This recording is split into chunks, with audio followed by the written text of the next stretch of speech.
Ata ne yaşıyorsun? Konfet gizlersen.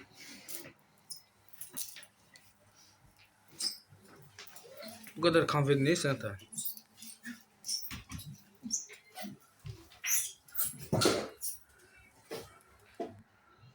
Ay Turkan.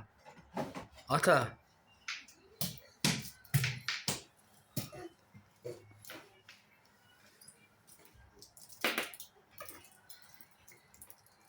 Birini ye de ikisini neyse.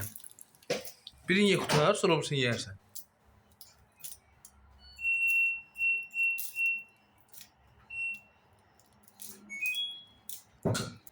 Ata birini ye konfetin.